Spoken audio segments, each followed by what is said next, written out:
The year was 1942 and the scale was tipping in favor of Japan in the later part of the Second World War. As Japan made formidable strides towards British India through Burma, but the Japanese troops marching through the thick jungles into India were met with fiery resistance by an unlikely band of Nagas led by a white woman toting a stand gun. That woman was Ursula Graham Bauer, the only woman to hold a de facto combat command in the British Army during the Second World War. A role so unusual and unheard of for a woman of that time that she was officially registered as a typist. Ursula Graham Bauer was born in 1914 and educated at the Rodian Public School. She wanted to study archaeology at the University of Oxford, but the financial crisis of the 1930s left her family with little financial means to support that dream. In 1937, she embarked on a journey to Manipur upon the invitation of Alexa MacDonald. Alexa MacDonald was staying with her brother, a British civil servant posted in Imphal. Ursula's mother hoped that, given her marriageable age, she would meet someone over there to settle down with. The usual routine for an Englishwoman in Manipur was spent playing polo and attending the governor's tea parties, which she eventually got bored of.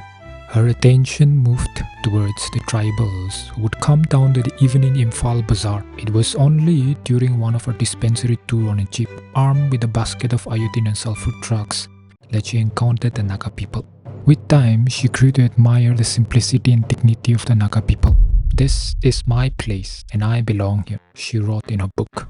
After her brief encounter with the Naga people, she had to go back to London, only to return in 1939 to potter about with a few cameras and do a bit of medical work. "Maybe write a book," she wrote in her diary.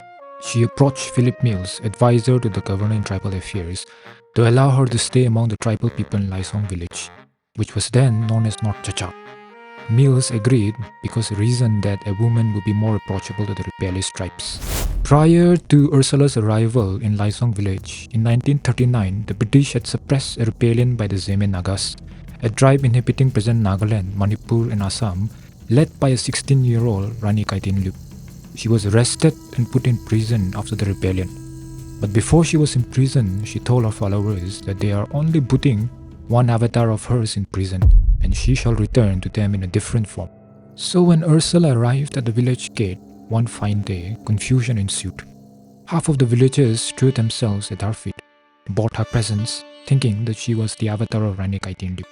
The other half, who were not followers of Rani Kaitinlu or didn't believe that she was the avatar she spoke of, kept their distance and didn't talk to her. "Half the population won't talk to me. The other half kept coming and worshipping me," she wrote.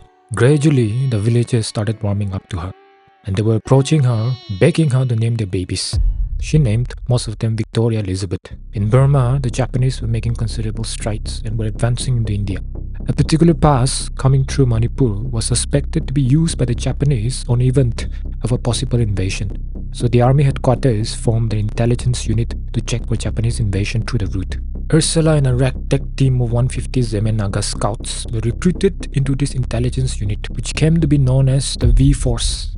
She and a handful of Zeme Nagas had earlier set up a tea stall at Lamting station for the refugees coming from Burma, an act for which she feared that she would be told to leave India, as European women were not allowed in these areas unless they were touring with their husbands. From 1942 to 1944, the British V-Force operated across 800 miles of India's eastern frontier, keeping a close eye on any suspicious Japanese activities along the border. It was General Slim, the commander of the 14th Army, who gave Ursula her own unit within the V-Force, called the Bauer Force. Armed with all muzzle-loading guns, the Zeme Naga scouts accompanied Ursula, who sported a stand gun. Ursula was given the rank of acting captain. Taught by her father at a very early age, she had no problem handling a stand gun. The reputation of the Bauer Force grew among the Japanese ranks that they had even placed a price on Ursula's head. It was the American troops who gave her the nickname Naga Queen, a term she thoroughly disliked. The duty of the Bauer Force was not without risk. When the Japanese had breached the 150 miles buffer from the front line, and when she was approached by the Zeme Naga scouts for a 24 hours leave, Ursula doubted that they would ever come back. But she granted the leave nevertheless. She wrote, "The next day they were back, but not wearing their valuable bead jewelry. They had gone home to make the wheels and leave the jewelry to their sons, and were now ready to die with her." When they were away, Ursula had also made her own arrangements. She would shoot herself rather than be captured by the Japanese, and her head would be taken by Namkya, her interpreter to the Japanese, as proof that she was dead, thus saving the villagers from punishment from the Japanese. By April 1944, the theatre of action had moved away to Kohima as the Japanese and the British forces came face to face with each other. Eventually, the British emerged victorious in the Battle of Kohima. With the retreat of the Japanese troops, the Boer force became inactive. For her bravery, Ursula was appointed member of the Order of the British Empire on April 1945. Her wartime efforts were written about in newspapers, and a comic book titled Jungle Queen was even brought out by an American comic publisher. In July 1945, she married Lieutenant Colonel Frederick Nicholson Betts, political officer of Subansari region, whom she met while serving in the V Force in Burma. Lieutenant Colonel Frederick Nicholson Betts, or Tim, and Ursula stayed in India till 1948. After a brief stay in British Kenya, they then moved to the Isle of Mule with their daughters Catriona and Alison.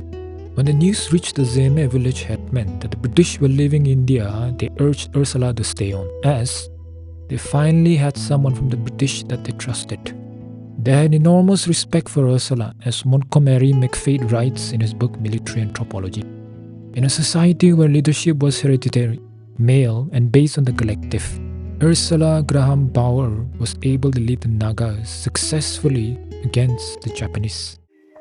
Ursula passed away in 1988, and at her funeral, 3 Nagas in full traditional attire carried her coffin.